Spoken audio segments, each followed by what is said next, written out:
बोली अहिंसा परमो धर्म की।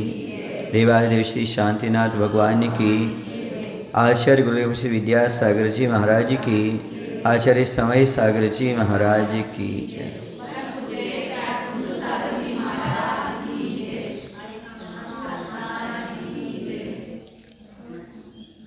कल शहनन का प्रकरण चल रहा था। तो शहनन किन में नहीं होता। लोग कहते हैं हमारे पास सहनन नहीं है। तो आप सुन लो, आपका सहनन नहीं है या सहनन है।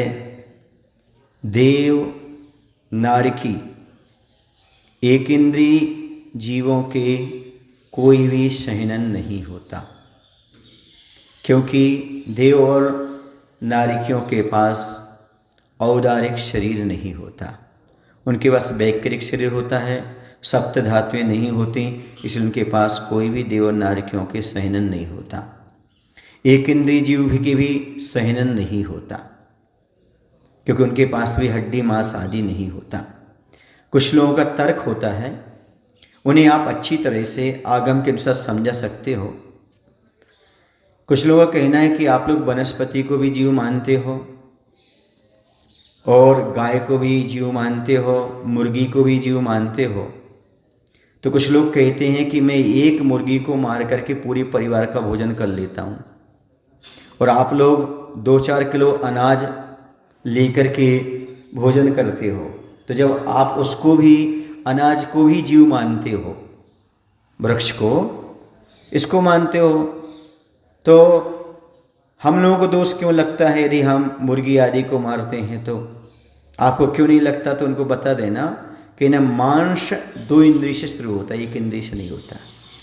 क्या होता है? मांस हड्डी कहाँ से शुरू होती है? 2 इंद्रिय जीव से होती है। वो एक इंद्रिय जीव है वनस्पति आदि। समझ आ रहा है ना? उनके बिना भी रह जाते तो भी रह लेते, पर उनके बिना रहा नहीं जा सकता। इसलिए एक इंद्रिय आदि वह जीव हैं, जब वह सूख जाता है, उससे जीव निकल जाता है, तो उसको निकाल करके अनाज आदि का सेवन किया जाता है। लेकिन मांस आदि सूख भी जाए तो भी उसमें जीवों की उत्पत्ति होती रहती है। चमड़ा आदि जो होता है, चमड़ा आप पहने हुए सूखा हुआ है, लेकिन उसमें तज जातीय निगोदिया जीव उत्पन्न होते ही रहते हैं। जैसे आपने चमड़े का बेल्ट है, चमड़े के जूते हैं, उसको खरीदा तो उसमें हमेशा जीव उत्पन्न होती रहेंगी। वह जूता बन गया तो भी, और उसको पहनोगे तो उसमें हिंसा होती रहेगी। समझ आ रहा? जीव मरते रहेंगे। इसलिए एक इंद्रिय अलग चीज़ है और 2 इंद्रिय 3 इंद्रिय जीव अलग है। इसलिए और एक बात बताऊं, फिर तो हवा लेने में हिंसा होती है, उसके बिना चल नहीं सकता। क्या नहीं हो सकता? चल नहीं सकता। जिसके बिना चलता नहीं है, क्योंकि शक्ति का अनुष्ठान होता है, शक्ति के अनुसार अनुष्ठान होता है, अतः शक्ति के अनुसार त्याग होता है।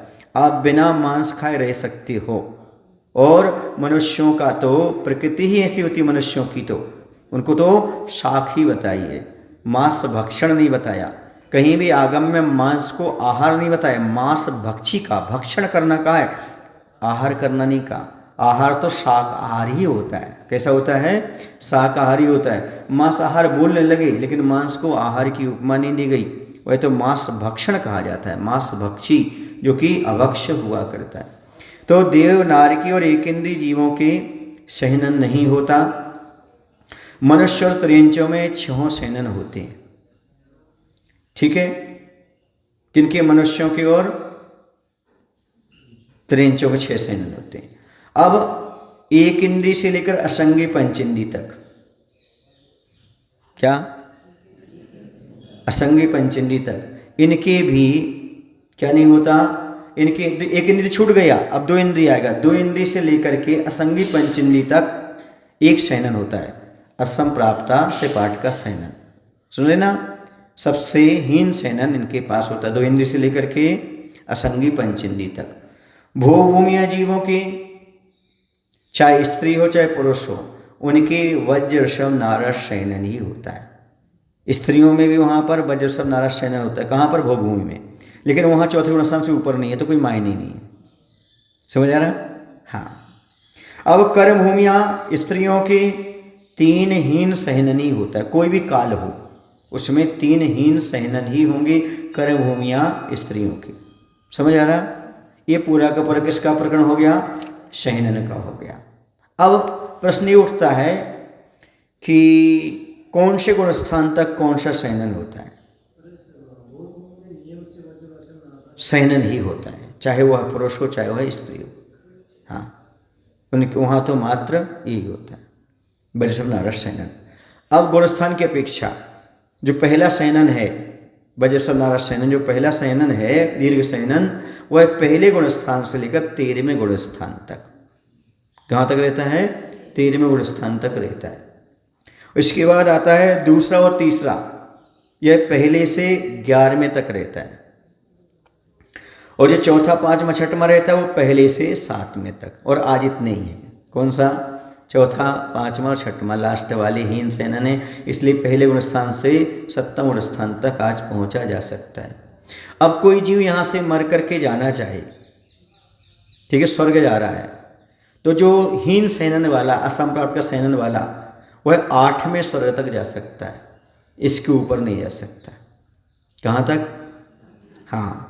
और जो दूसरा शयनन है, यानी क्या, कौन सा बोलेंगे उसको? कीलक, है ना, वह जो है ना, वह 12वें स्वर्ग तक जा सकता है।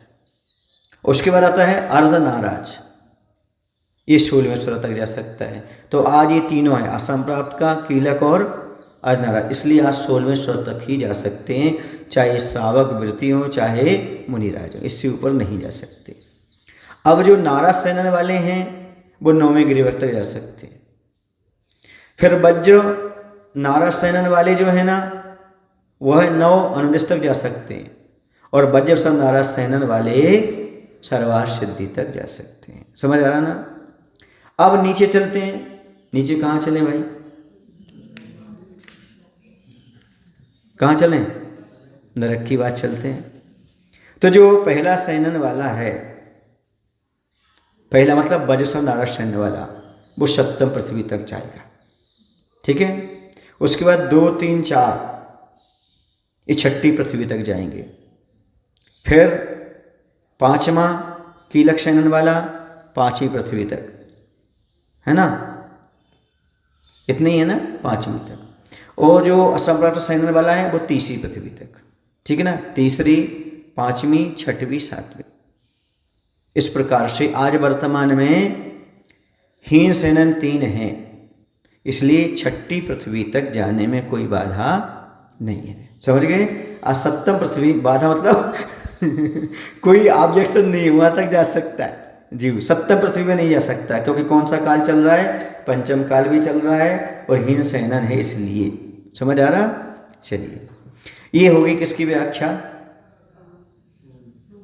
हाँ, अब चूंकि अपन पहले पढ़ के आए हैं संस्थान, संस्थान में कोई बाधा नहीं है। संस्थान में बाधा इसलिए नहीं है क्योंकि एक इंद्रिय से लेकर असंगी तक हुंडक संस्थान होता है। आकृति तो होगी किसी न किसी जीव की, तो एक इंद्रिय से लेकर के असंगी पंचेंद्रिय तक हुंडक संस्थान ही होता है। और मनुष्यों के 6 संस्थान होते हैं, और भोग भूमि या जीव के और देवों के नियम से समचतुर संस्थान ही होता है। भोग भूमि या जीवों की भी होता है, और देवगति के जीवों के होता है, ठीक है ना। अब गुणस्थान की अपेक्षा लें अपन, तो 1 से लेकर 13वें तक 6 होते हैं। संस्थान मुक्ति में बाधक नहीं है। हुंडक संस्थान वाला भी केवल ज्ञान प्राप्त करके मोक्ष जा सकता है। समझ गए ना? आकृति में कोई बाधा नहीं, काला, गोरा, कौड़ा, बौना कोई भी चल जाएगा। शयनन की अपेक्षा वज्र नाराज शयनन मुक्ति के लिए चाहिए, ठीक है। चलिए, अब अपन चलते हैं। कल थे अपन वर्ण नाम कर्म तक पहुंच गए थे। अब आगे चलते हैं आनुपूर्वी। आनुपूर्वी नाम कर्म किसे कहते हैं? जिसके उदय से विग्रह गति में आत्म प्रदेशों का आकार पिछले छोड़े हुए शरीर के आकार का हो, उसे आनुपूर्वी कहते हैं। ये 4 प्रकार के होते हैं: नरकगत्य अनुपूर्वी, त्रिंजगत्य अनुपूर्वी, मनुष्यगत्य अनुपूर्वी और देवगत्य अनुपूर्वी। जैसे समझो कैसे? जैसे कोई मनुष्य मर करके देवगति में जा रहा है। कहाँ जा रहा? देवगति में। उसके देवगत्यानुपूर्व का उदय होगा, और छोड़े हुए मनुष्य के शरीर का आकार विग्रहगति में बना रहेगा। आनुपूर्वी नाम कर्म का उदय विग्रहति में ही होता है। ये भी रूल्स है। जो आनुपूर्वी कर्म का उदय है नाम कर्म का, वो कहाँ उदय होगा? तो वह विग्रह गति में ही होगा, क्योंकि जीव यहाँ से मरण करके अब दूसरी पर्याय में जा रहा है। जिस गति से जा रहा है वो आनुपूर्वी नहीं होगा, जिस गति में पहुंच रहा है वो आनुपूर्वी होगा। समझ गए ना? रहेगा तो आकार मनुष्य का, लेकिन वो मनुष्य गत्यानुपूर्वी नहीं कहलाएगा। वो जहाँ जा रहा है, यदि मनुष्य में जा रहा है तो कहलाएगा मनुष्य में, मनुष्य गत्यानुपूर्वी। और मनुष्य में देव में जा रहा है तो देव गत्यानुपूर्वी, नरक जा रहा है तो नरक गत्यानुपूर्वी, त्रिंच में जा रहा है तो त्रिंच गत्यानुपूर्वी। समझ गए ना? जिसमें जा रहा है वह आनुपूर्वी कहलाएगी। शरीर का आकार जिस गति से जा रहा है उस गति के जीव जैसा रहेगा। समझ आ गए अब आपको? अब बताओ देव गत्यानुपूर्वी किसे कहेंगे? देव पर्याय में आने वाले जीव का पूर्व के शरीर के आकार को देव गत्यानुपूर्वी कहेंगे। ठीक है ना? समझ आ रहा? ऐसा नहीं कि देव का शरीर हो उसमें, नहीं, जिस त्रियंश से जा रहा हो, मनुष्य से जा रहा हो, उसका जो आकार हो शरीर का, वही जो आकार जाएगा वही कहलाएगा देव गत्यानुपूर्वी। ठीक है ना? अब कोई त्रियंश में आ रहा है, भले देव था, वो देव से कहाँ जा रहा है? त्रियंश में जा रहा है, तो वह त्रियंश गत्यानुपूर्वी कहलाएगी। आकार भले उसका उस समय किसका हो? देव के शरीर रूप। ठीक है? ऐसे आनुपूर्वी कितने भेद हो गए? 4 भेद हो गए। विग्रह गति बात आई यहाँ पर। विग्रह गति किसे कहते हैं? पूर्व शरीर छूटने पर नवीन शरीर ग्रहण करने के लिए जीव का जो गमन होता है उसे विग्रह गति कहते हैं। एक बार मैंने आप लोगों को बताया था, क्या बताया था? विग्रह के 3 मायने बताए थे आचार्य के अनुसार। विग्रह माने झगड़ा, विग्रह माने शरीर, और विग्रह माने मोड़ा, मोड़े वाली गति। जो ही मोड़े वाली गति होगी कर्मिक उदय से होगी, क्योंकि संसारी जीव की होगी। अविग्रह जीवस, सिद्धि की तो कर्म रहित की तो सीधी होगी, विग्रह रहित होगी, अविग्रह होगी। तो मोड़े के लिए जो गति होती है वह विग्रह गति है। झगड़े के लिए जो गति होती है वही कर्म का उदय होता है, क्योंकि विग्रह तो कर्म होगा, विग्रह गति में कर्मण का योग होता है। तो बिना कर्म के झगड़ा नहीं होता, और विग्रह माने शरीर, बिना कर्म के दूसरा शरीर नहीं मिलता। विग्रह माने मोड़ा, मोड़ी वाली गति भी होगी तो किससे होगी? कर्म के योग से होगी। समझ गए? बिना कर्म के योग की 3 चीजें नहीं होती, ना मोड़े वाली गति, ना विग्रह गति, और ना झगड़े के लिए गति। आप लड़ाई करते हो तो कर्म का उदय रहता है, तब आप लड़ाई करते। समझ गए? तो यहाँ पर जो विग्रह गति, इसके 4 भेद बताए हैं। ऋजु गति, पानी मुक्ता गति, लांगलिका गति, गोमूत्रिका गति। इनमें से ऋजु गति में आनुपूर्वी का उदय नहीं होता। क्यों नहीं होता? क्योंकि एक समय के भीतर ही नवीन शरीर का आकार प्राप्त हो जाता है, इसलिए। और जो सिद्ध हो रहे हैं उनकी तो बात ही खत्म हो गई, वो तो आनुपूर्वी है ही, वहाँ उदय कर्म का उदय रहेगा ही नहीं सिद्ध अवस्था में। इसलिए ऋजु गति में आनुपूर्वी का उदय नहीं होता। पानी मुक्ता, लांगलिका और गोमूत्रिका में होता है।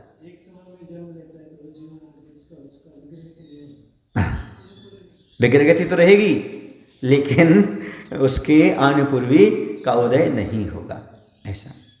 चलिए अब आगुरु लघु नामकर्म, क्योंकि वहां पर क्या होता है, इतना समय नहीं लगता, एक समय के भीतर ही नवीन शरीर प्राप्त हो जाता है, इसलिए वो आकृति उसकी नहीं साथ में चलती, ऐसा होता है।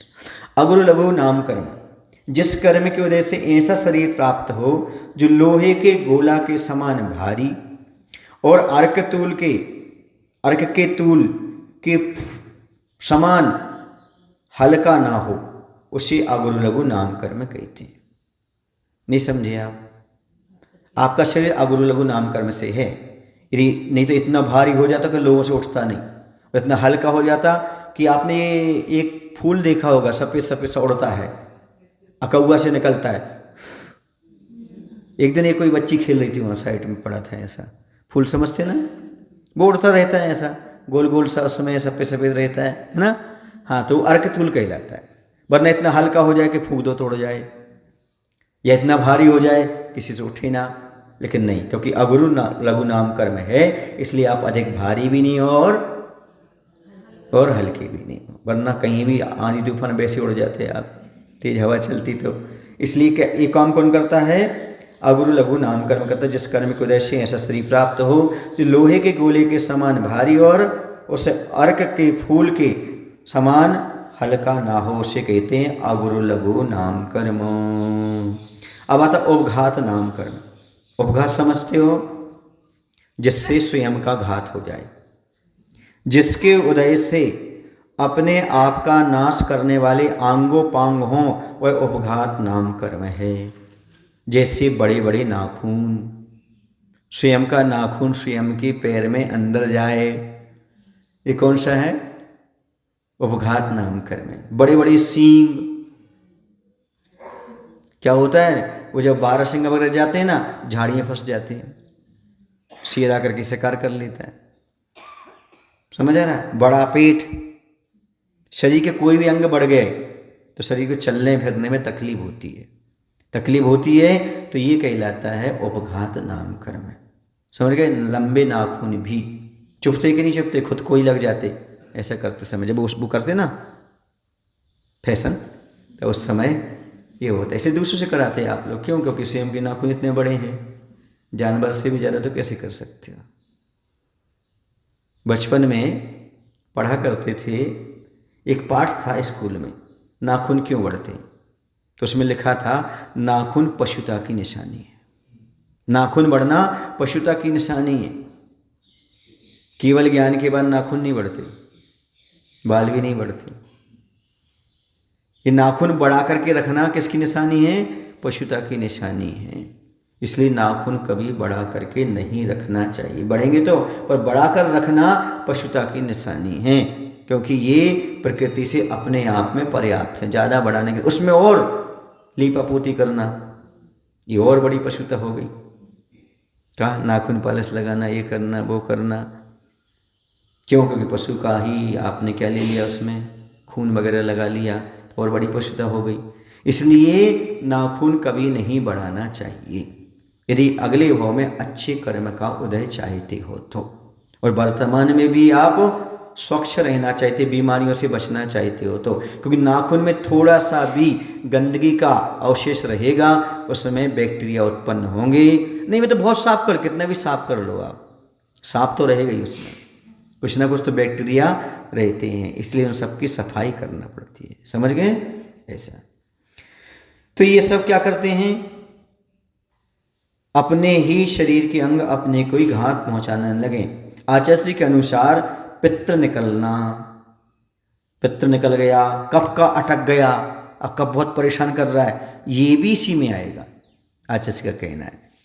भले अंगोपांग नहीं है, लेकिन वो अपनी चीज अपने को तो कष्ट दे रही है ना, इसलिए। परघात नाम कर्म, जिसकी वजह से दूसरों का घात करने योग्य अंगोपांग होते हैं, वह परघात नाम कर्म है।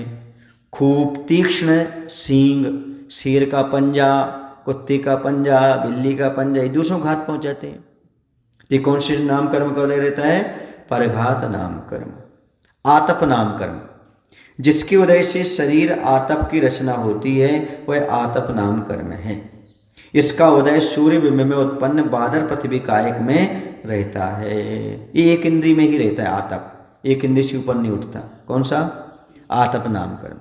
और वो सूर्य बिंब आदि में रहता। आतप माने हीट, गर्मी। अब आता उद्योत नाम कर्म, उद्योत पंचमी तक रहता है, जिसके निमित्त से शरीर में उद्योत होता है। उद्योत माने चमक, उद्योत नाम कर्म है। इसका उदय चंद्रबिंब में उत्पन्न बादर, पर्याप्त पृथ्वी कायक तथा जुगनू आदि में देखने को मिलता है। एक छोटी सी मक्खी जैसी होती है ना, वो रात में निकलती है तो उसके पीछे भाग से, उसको खद्योत बोलते हैं, उसको जुगनू बोलते हैं। एक चुटकुला सुना मेरी बचपन का। हाँ, तो शाम को छत पर सो रहे थे, गर्मी का समय था, तो मच्छर घूम रहे थे। पिताजी बोलते हैं सब अपना सर ढक के सो जाओ, मच्छर नहीं काटेंगे। सोने लगे तो इतने में जुगनू आ गई वहाँ से। जुगनू बोल देखो देखो देखो तुम लोग कहाँ छिप रहे हो ना, वो मच्छर लालटेन लेके आ गया देखने के लिए। समझ गए?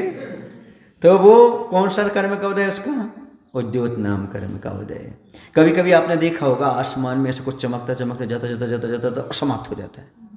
ये भैया आत्मा गई, ये वो मत देखो मत देखो, लोग कहते अशुभ हो जाएगा, ऐसा बोलते हैं ना कुछ लोग। आसमान में एकदम चमकते समाप्त हो जाता है। ये यही है उद्योत नाम कर्म के उदय वाले जीव होंगे, वो यहाँ से गए, आगे गए, उनकी उद्योत खत्म हो गई, आपको दिखाई नहीं दी, तो आपने कहा अरे भैया जी आत्मा निकल के गई, देखो वो जा रही है, ऐसा लोग बना देते इसको, है तो आत्मा, ये तो निश्चित है, पर वो नहीं कि मरने के बाद गई, बल्कि ये उद्योतारी नाम कर्म के उदय वाले होते हैं। समझ गए आप लोग कि नहीं? इस प्रकार से किंवदंतियाँ बहुत सारी बन जाती हैं। जैन दर्शन पढ़ लो तो सारी समस्याएं समाप्त हो जाती, सबके उत्तर अपने पास मौजूद रहते हैं। उद्योत नाम कर्म का उदय बादर पृथ्वी का एक, बादर जल का एक, बादर वनस्पति का एक, 2 इंद्री 3 इंद्री 4 इंद्री और 5 इंद्री त्रियंचों में रहता है।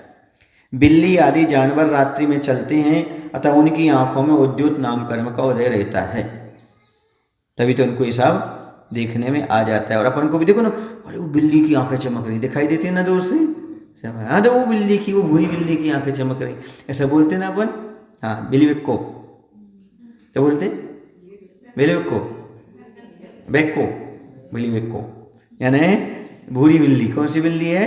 हाँ कप्पुनाय, समझ दूर से देख लेते कि काला कुत्ता है, बिल्ली है, आदि आदि दिखाई दे देता है।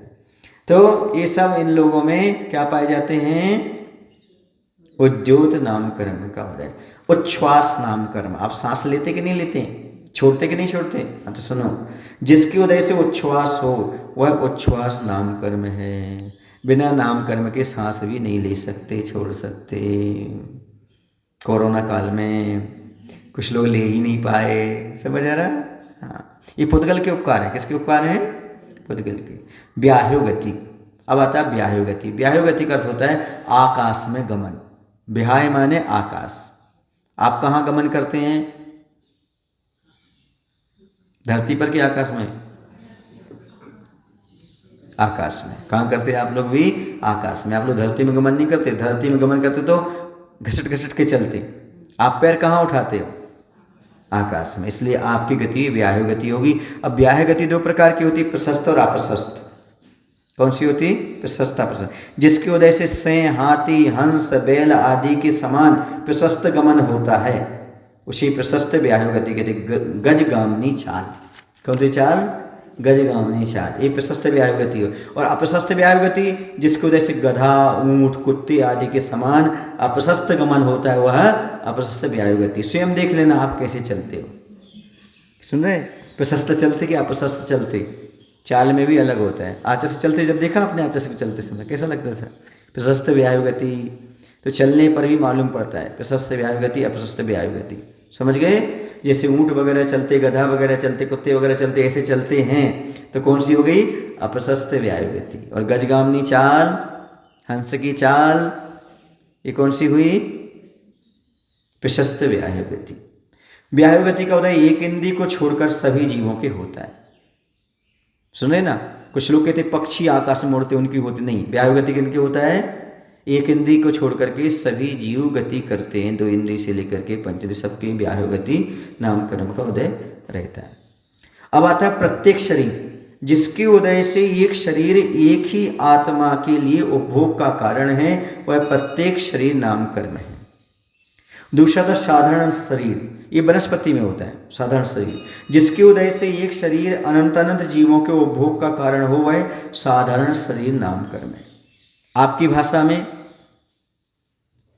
एक शरीर का एक ही स्वामी हो तो प्रत्येक शरीर, एक शरीर के अनेक जीव स्वामी हो, साधारण। समझ गए? एक में एक ही जीव रहे तो प्रत्येक है, और एक में अनेक जीव रहे तो साधारण है। निगोद, कौन सा? निगोदिया का अर्थ क्या है? नियम से जो बहुत से जीवों को गोद में ले ले, उसका नाम निगोद है।